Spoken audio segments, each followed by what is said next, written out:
My newsmaker on the buck stops here tonight has been described in many different ways. He's been called a mystic, a spiritual guru, a philanthropist. He's been called also a maverick. He's also been called a modern guru for the times we live in. In part, he's been called a modern guru because of the way he's laughing and chuckling right now. He comes with a certain degree of informality, a certain degree of bluntness. He also likes a game of golf, big cars, and even a helicopter. What makes Sadhguru so unusual?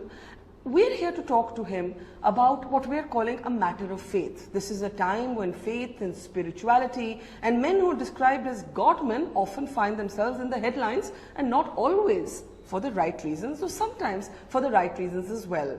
You can put your question to Sadhguru using the hashtag AskSadhguru. We already have your questions coming in and we'll be putting several of them to Sadhguru. Thank you so much. A pleasure to have you on the program. You always laugh when I call you a maverick.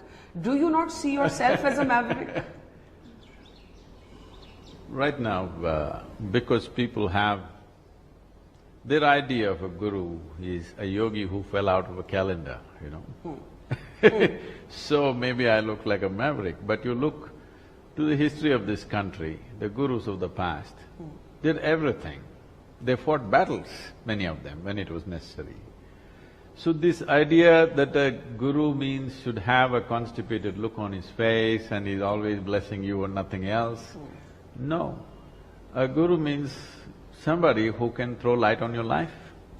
And if he's not contemporary, what use is he to you? But have gurus like yourself, and sometimes you said you're more a GPS system than a guru, and you call that a guru positioning system. Have you, in this contemporizing yourself and changing with the times, Sadhguru, helped reform, social reform? You know, in many ways one would think the kind of following you have, Sri Sri Ravi Shankar has, Baba Ramdev have, what we would expect you to be is at the forefront of social change, using that influence for social change, for religious reform. Does that matter to you? You know, we're looking at a time when a BJP member of parliament has been beaten up for wanting Dalits to enter a temple in Uttarakhand. Very much. It's very much a concern. Anything that's of human concern is concern to me. So the question is, do you want a solution or do you want to revel in the problem? That's a question. So these are problems which have existed. For example, this problem of temple entry. Yes. These are problems which have existed for thousands of years. Yes. Now if you simply talk against it, all you will do is create a fight in the society and not solve the problem. We have other ways of solving the problem. Which are what? Like for example, I'll tell you, initially when I first went to Tamil Nadu, we started rural programs, like inner engineering programs in the villages.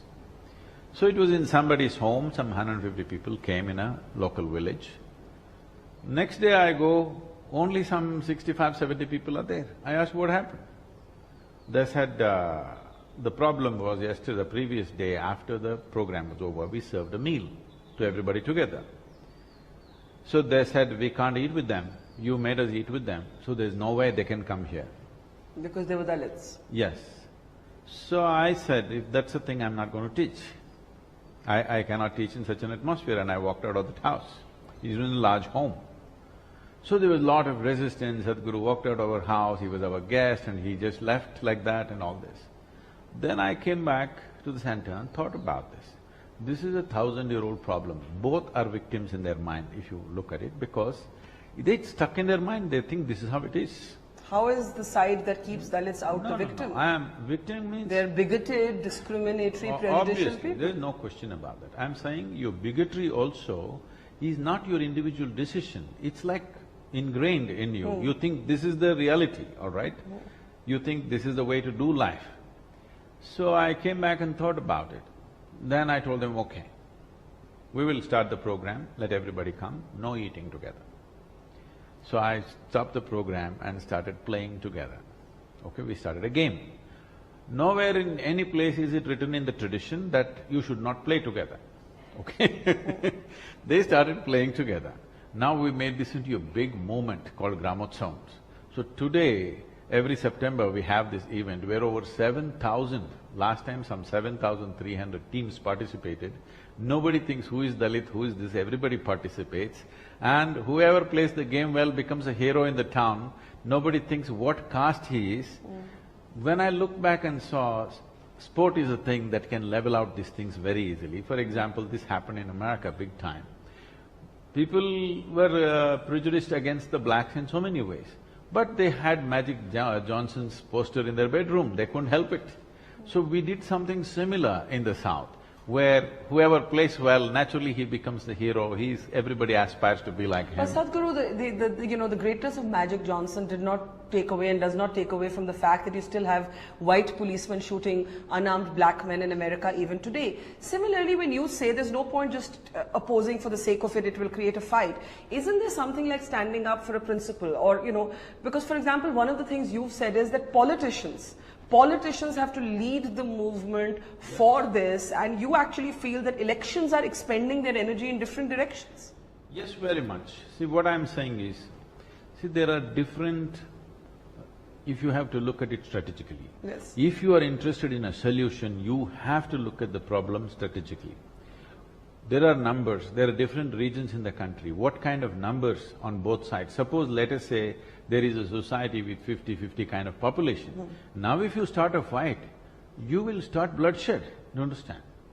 First you have to thin down the numbers, you have to do something with education. Many aspects, multi-pronged approach has to be done if we want a solution. Right now that an incident like this has happened with Tarun Vijay, this is one thing that all the lawmakers can take it up. There are all these 500 and odd constituencies that you have.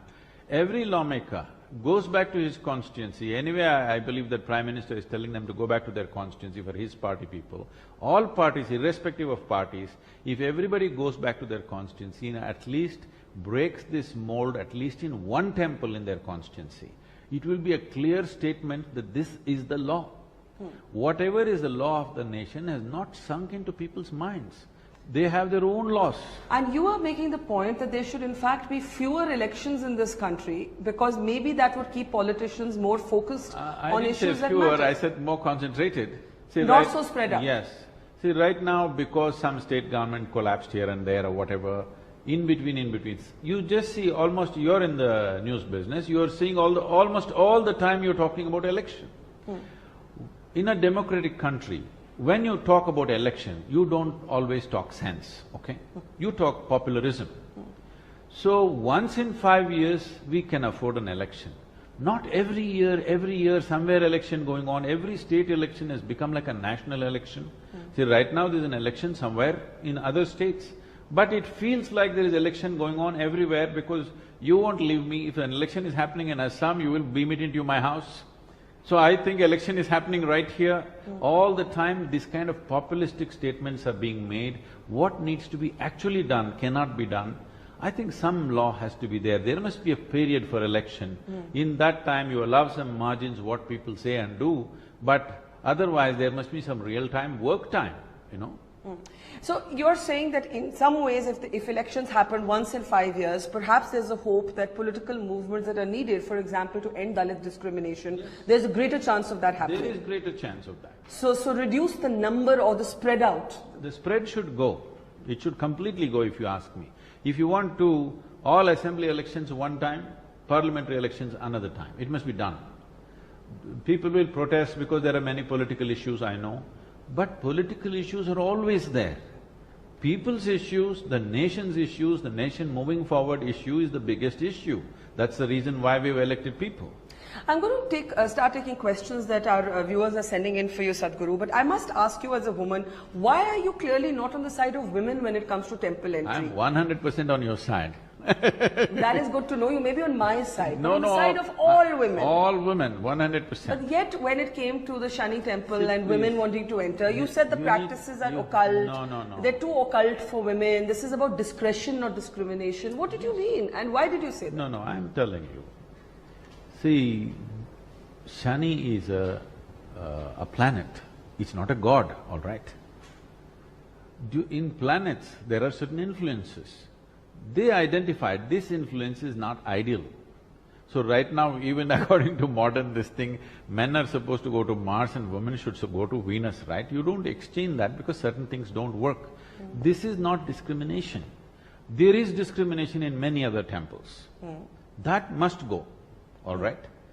I only made a statement about that temple where there is a lot of occult practice. When occult practice is there, women will be harmed by this process. What does that mean? See, it's like this. There is biological issues, that's why we are called men and women, all right? If you look at the biology, definitely some differences have to be there. If you look beyond the biology, all those things which don't involve your biology, there should be no discrimination. Where there is involvement of biology, like bathrooms, where there is involvement of biology, there must be discretion, isn't it? Otherwise it'll become crude. But shouldn't the right to pray be equal for all? See, Just like we wanted to be equal for all castes, it has to be equal for men and women in the modern age that we live in. This is what I'm telling you. You don't pray to a planet. You manipulate a planet for your well-being. And only men can manipulate planets? No. There are other planets which women can do. Shani is the only thing we're talking about. So in this particular Shani Mandir, you believe that this civil rights movement for women to enter is misplaced, you would not support their entry? I have not seen that particular Shani temple, so I made that very clear. I have not seen that, so I don't wish to comment about that particular movement. But all I said was, if it is a Shani temple of a certain kind, where certain type of practices are done, it's not good for women to be there. There are certain kind of practices where men should not be there. We have a Bhairavi temple where men are not allowed. Because it is not good for them, because it's so feminine, it's not good for them. These are sciences with which you can change your genetic material. Do you understand? No, I'm looking at you very skeptically. You can look at me skeptically, but you come and see the reason why. The reason why, though I am not promising you any miracles, I am not promising you a ticket to heaven, I am not blessing you with the… if you don't study, you can pass, without this thing you can do something else, nothing. Why people are around me is because successfully we've done things for them, right?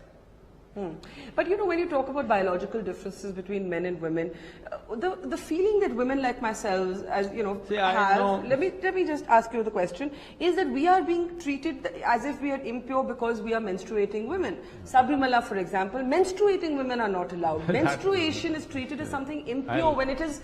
Why should we be ashamed? Why should we be embarrassed? Not at all. Today, you and me are sitting here only because our mothers had menstrual cycles. Exactly. All right? We are born out of this. Exactly. I'm saying this is made out of that. Exactly. There is no question of impurity. Yes. This body is a consequence of that, all right? So let's remove that. There is such nonsense going on in some people's mind, that's different. All the hill temples in the past banned women from going for one reason, because you need to understand, those were not days where the tiger has to be saved. They were in thousands everywhere.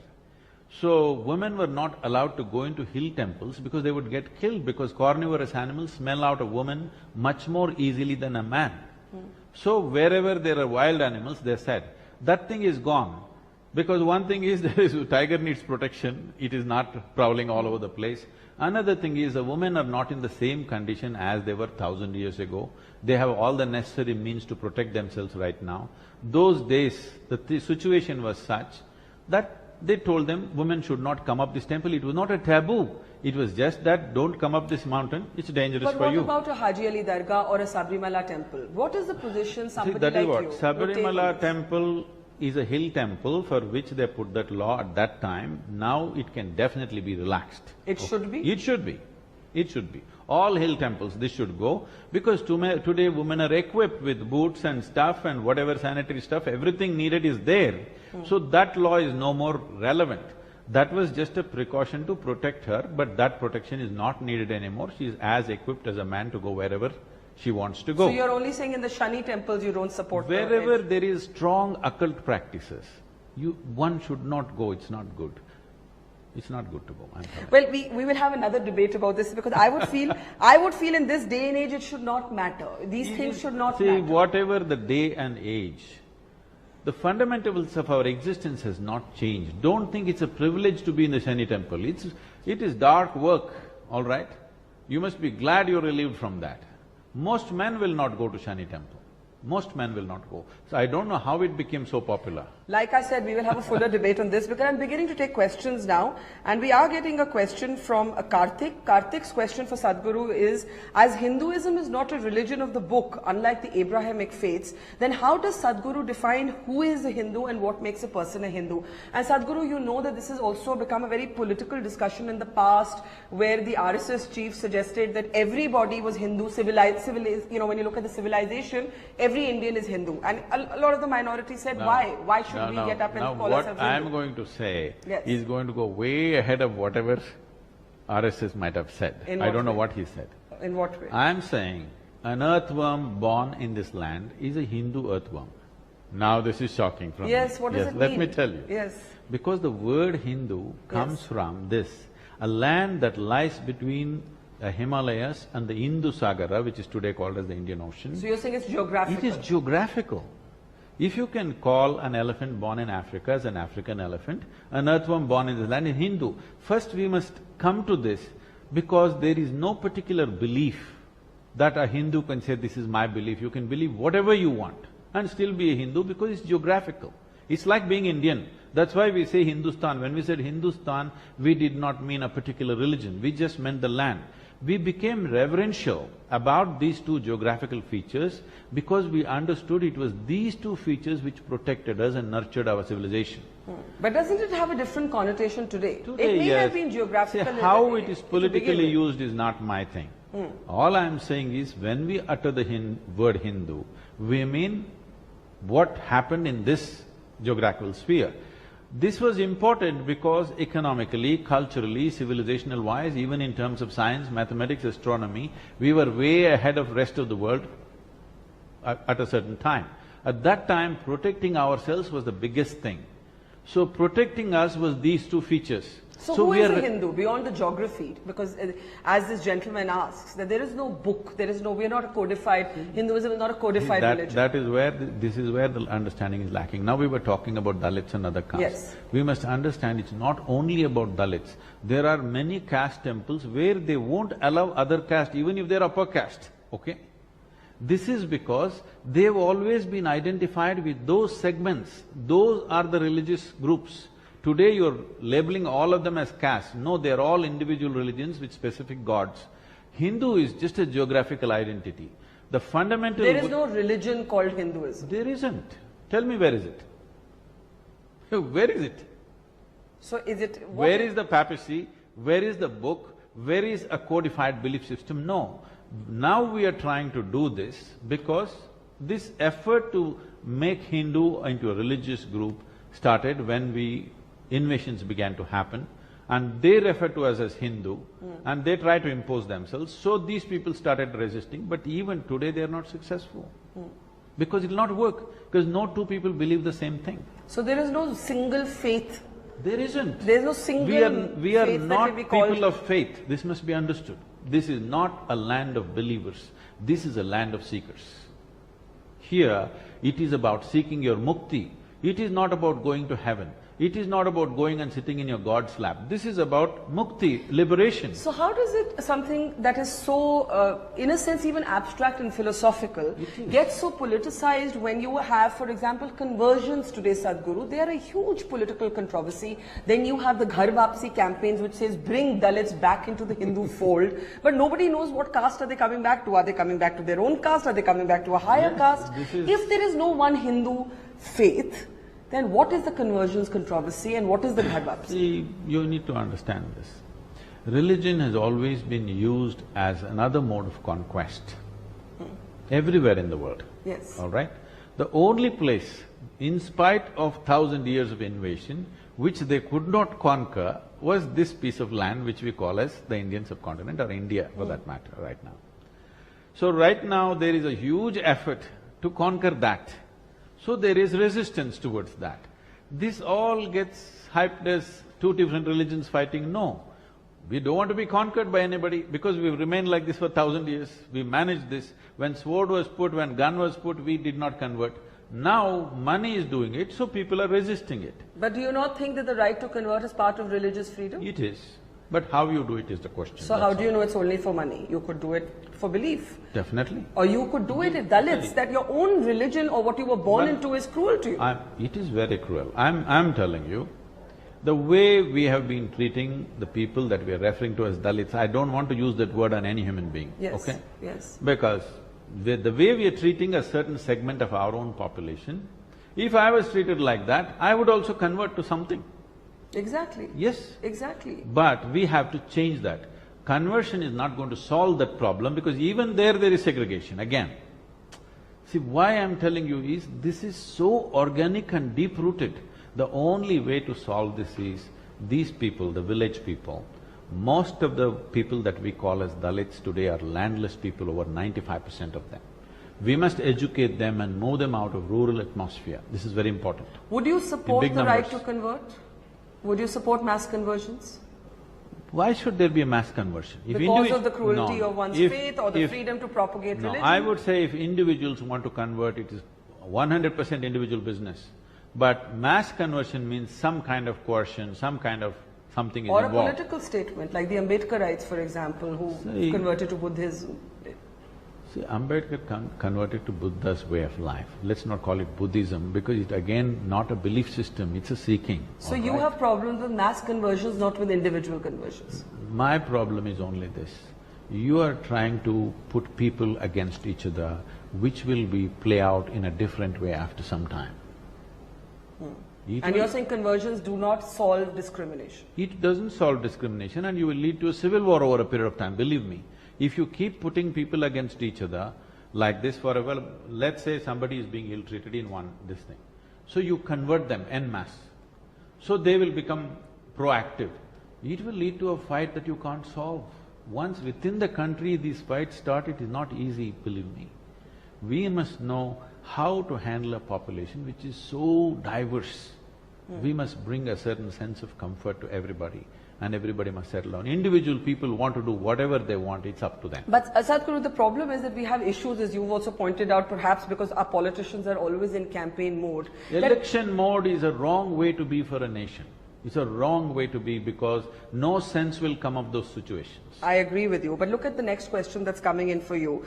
This question is coming in from Haman, who says, Sadhguru, the renaming of roads in New Delhi has now become a way to alter our history. What is the best way to use our past? You've of course seen the controversy over some people wanting an Akbar road renamed. How can we erase our history? History is dynamic, history is accumulated, history is… and you know, Akbar, one of the things I was reading about him was that he actually put Ram and Sita on a coin. Akbar was seen to be a reformist Mughal emperor. But now to have our politicians talking about renaming Akbar Road, one of the most beautiful roads in this capital. I don't think you should rename Akbar Road because Akbar has made his contributions no matter what religion he belonged to, okay? But you definitely have to remove Aurangzeb's name, all right? Because of the cruelty that's happened. It is like asking now Israel to name one of the streets after Adolf Hitler. That would be cruel. But are you Only- comparing Akbar with Hitler as No, China and not- the BJP not did? Ak- But not Aurangzeb Akbar, you are. Not Aurangzeb, I'm saying. Aurangzeb and Taimur Lane, you can't name them after your this thing. Tomorrow your children think they are your heroes. But you know, when you look at some of the wonders of India, Taj Mahal or even the Red Fort, from where every Prime Minister on every Independence Day actually addresses the nation, these are all legacies of the Mughal Empire. But you must… Do we want to erase Mughal history? Do we want to vilify definite- people based on their See, religion? by erasing history, you will allow it to repeat itself. You should not erase it. You must always remember it. No question about it. But still, if you name a road after Taimur Lang, Yes. then next generation will think this was a great hero for us. That should not happen. The important thing is, in India what's happened is, this has been our culture unfortunately on one level, that is we don't have a sense of history. We will always in a chalega mode, okay? Somehow tomorrow we'll see, probably because survival has been so difficult for people, they don't have the time to carry all this stuff. But trying to eliminate history is not the answer. We must remember our history. We must acknowledge people who have contributed to us, it doesn't matter from where they came. And the integration of many people is what has made us who we are today. There is no question about that.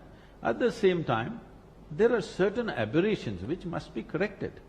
There's no question about But are those aberrations, as some people would now say, only about Muslims who governed India? I mean, it can't be that only the Mughals should be vilified or treated as outsiders. They even removed, that sounds like Donald Trump. No. Even Robert Clive wrote something they changed in the South. Yes. Because that particular town saw the worst of that guy. Yes. So they changed there. So it's perfectly fine. It's not about Mughals. I'm saying even if they were Hindu kings of the past who did some terrible things, we must remove those names, and history should remind us of something that we're proud of. That is how we must use history for future generations. So the question is not of what was their religion. The question is of, did they do the right thing for the people? What was their great achievement in their life?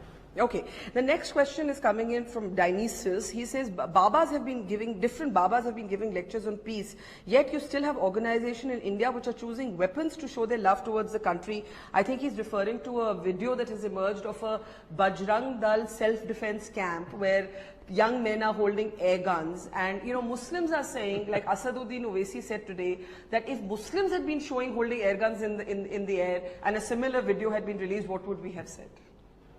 Anyway, for whoever these people are, if they want to start a war, you can't start it with an air gun. At least they must know that much. No, I think they can't. Thank God they're practicing only with air guns. I think we have to be grateful for that. You can't kill a squirrel with an air gun, all right? So I'm saying this is just people who have lost relevance in some way, they want to come back into relevance. And the media cameras are hungry for air guns, unfortunately. Why don't you ignore these guys for some time? If you just ignore, some things will die. So you're saying videos like this should not be given attention, yes, but they may reflect attention. a deeper prejudice, right? See, 10 people can have whatever prejudice they want. You must ignore them. If you don't pay attention, they will die. If you pay attention, they think this is the way. They think this is the way to get national attention. See, right now, this happened somewhere where in South the big thing was going on. Some guy says something. He says he's going to kill everybody who's of another religion. Whole media is on him. That guy can't kill a dog. Who are you talking about? Somebody. I'm saying he can't kill a thing. This guy, if he says, you just ignore this nutcase. Every nation has their share of nutcases and we have ours. But this is a Bajrang Dal self-defense camp. It's and is Asad Owaisi correct in saying that if these were Muslims at a similar self-defense camp, we would have called them terrorists? This is what if we are interested in the well-being of this nation moving forward, all people of this nation moving forward, we must learn to have exercise some wisdom into what we must pay attention to, what we should not. Otherwise, it is all about pulling punches all the time. Okay, next question I think is a bit of a tongue-in-cheek question for you. It's coming from somebody who calls himself… Those who hold tongue in the cheek can bite it. Okay, the question is, Sadhguru, are you also planning to get into the FMCG business or something else for the masses? I thought when I was reading this that he was talking about Baba Ramdev, who has a thriving business empire. How do you see that? How do you see the vast commercial empire that a spiritual leader like Baba Ramdev Just about has? anywhere I go, people Yes. are asking this question. Yes. First of all, Baba Ramdev did not claim he's a spiritual leader as far as I know. He said he will teach yoga to the country, which in some way, in whatever way, he brought yoga to every home through his television. I would not personally teach yoga like that because that's not my way of doing things. What is your difference with him in how he teaches it? I believe in personal transmission, but he believes in mass transmission.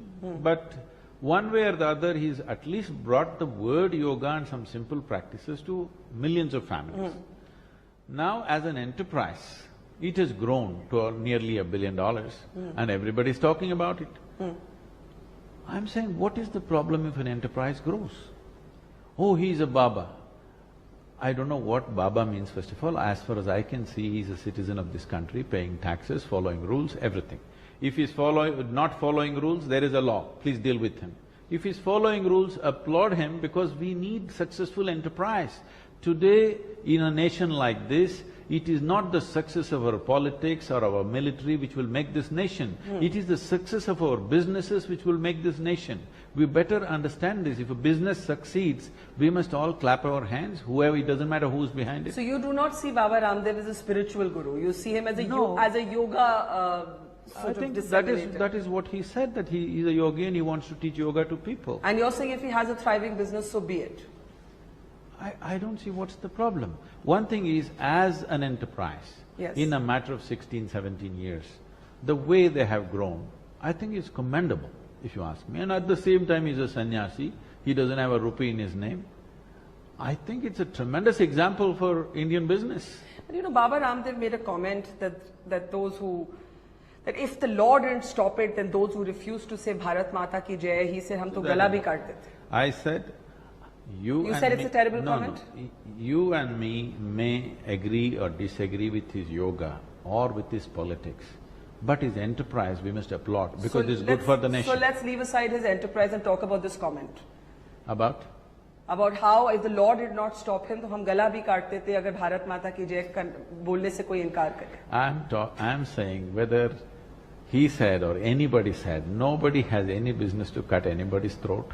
Yes, Okay. or to threaten that. Even to say that, it's not necessary, absolutely not necessary. But you know, these questions are keep on coming. Why is there a sudden spike in the number of FMCG Babas? You're saying the enterprise should not be judged. You can judge the politics, you can… These are all… I think people who have not done anything successfully in their life are talking like this, because they don't know what it takes to do something, a large-scale successful activity. They don't know what dedication and what involvement it takes. It doesn't just happen. But this comment or his involvement in politics, do you believe that Babas should be involved in politics? And do you think it hurts the credibility of even, you know, gurus like you, where people say, God man kaun hai or con man kaun hai? There are con men. I don't know who are God men. There are goddamn men all over the place. And there are men, okay? If you are a con man, there is a law. If you are a goddamn man, you will become irrelevant anyway. If you are a man, you do whatever you think is the right thing within the laws of the nation. So clearly you do not agree with the kind of language that Baba Ramdev used on Bharat Mata ki Jai. What is your own view on Bharat Mata ki Jai? See, this is a nation where without creating an emotional momentum, you can't do anything. This is not such an intellectual nation where you can put out an idea and everybody will grasp it. Here, everything has to be an emotional movement. So to form this nation, let's understand, nation is not some God-given thing to you. It is an idea that all of us have agreed upon. So we need the emotion of the people, the pride of the people behind it. Because anything that's valuable to us, anything that nourishes us and nurtures us, we tend to call it a mother. We call a tree a mother, a cow a mother, our land a mother, and the nation as a mother. So somebody says, Bharat Mata ki Jai, and somebody thinks this is religious. I think this is serious misunderstanding. If I say, you know, my mother is wonderful, is it a religious statement? How does it become a religious statement? But nobody should be forced to say it. Nobody can be forced, there's no law. Okay, other questions are coming in. We have Amit asking, Sadhguru, is spirituality today nothing but an extension of capitalism? You're somebody who seemed to be a capitalist guru. How do you respond to that tag? I am not a capitalist. I was a communist, then I was too disappointed with that, so I withdrew from that. I am not a capitalist or a communist. All I am saying is, when a nation chooses a certain path, we chose capitalism, there is no capitalism anymore, the market economy that we chose not because we thought this is the greatest way. We chose this because the other way that we chose completely failed. Miserably we failed. We kept generations, 2 generations after independence in poverty. I want you to understand, all these people who are continuously talking against success of anything, they need to understand 3/4 of a billion people in last 2 generations, they passed their lives without any opportunity. Now we are sitting on a threshold, we made up our mind at last in 1998 that this is not the way to go, let's change into market economy. Now we change, if little success comes, we want to step back. All I am saying is, once you choose a path, your foot must be on the gas, 100%. Okay. Every day you rethink this, how to make anything a success. This is why I'm saying these comments are made by people who have not done anything successfully. If you know how to make something successfully, you understand once you set a direction, you have to push it and push it and push it, otherwise it'll not work. Last question from Shikha. Sadhguru, I live my life by the learnings of karma, but I'm a non-believer in God. Is there a dichotomy to my belief? Not at all. When… you must understand, when we told you your life is your karma, what is being said to you is that your life is your making. Yes. This is the most dynamic teaching on the planet. Right from ancient times in this country, we told you, your very life is your making. To what extent means the womb that you've chosen to be born unconsciously, if you wish you can choose it consciously. You can even choose gods, you can even make gods. The technology of God making, we allowed you to do because this is your making. This is what karma meant. It did not mean any belief. This is one thing all Indians need to understand. This is not a land of belief. This is a land of seekers, seekers after truth. If you're a seeker after truth, you can become a genuine seeker. You can call yourself a genuine seeker only when you have realized that you do not know. If you have assumed anything, you can't be a seeker. Now, Sadhguru, in the end, you are going to be speaking at the United Nations on International Yoga Day. But every now and then, every few weeks, we see a political debate even around yoga, which perhaps is unnecessary, but you know, you see, like there was a circular suggesting that the chanting of Om might be mandatory, then the government clarified it's not mandatory. But we have this entire politicization of the yoga question. How do you look at that? See, that's what I said, we are in an election mode all the time. It doesn't matter. The thing is right now, we are taking a mode, whichever government it is in power. What I see is, I am not a fan of any party as such. All I am saying You would not enter politics, Never. or you would not support political rallies like Baba Ramdev? No, I will not. But at the Never, same time… never, ever. Never. But at the same time, once people have elected somebody, Yes. I feel next 5 years I must support them fully, whoever they are. Because that is democracy. You elect them today and tomorrow you want to pull them down. This is not democracy. If who I want does not win tomorrow, I want to pull them down. Is it democracy or feudalism? We are going back into this. This is something everybody should understand. So you're Once saying we elect, next 5 years, don't talk about anything. Last 3 months before election, let's all talk again. Till then, please support if you are interested in the well-being of the nation. When I say well-being of the nation, especially with this nation, tears come to me because I am in the villages on a daily basis seeing Yes. people. 500 million people are living in this country who are postponing their dinner tonight. It's cruel. It's super cruel, I'm telling you. Children are not eating what they should eat tomorrow to go to school and sit there in some level of alertness. Pregnant women are not eating what they should eat to Yes. deliver a healthy baby. Yes. Do you know what it means? When she knows there is a baby in the stomach and she knows she is not giving what she should give to this child to come out as a healthy child, what it means to her. A farmer is not eating what he needs to eat to go and plow without… See, everybody thinks it's only because of economic reasons he's dying. No, he doesn't have the energy to get up and go in the morning, it's better to die. So you're saying those are the issues When we must these are the focus on. issues, Yes. every day debating politics endlessly about everything is highly irresponsible. Once we've elected somebody, next 5 years, just pitch for them. Last 3 months, let's debate. We'll leave it there, Sadhguru. A pleasure as always to have you on the program. Thank you so much.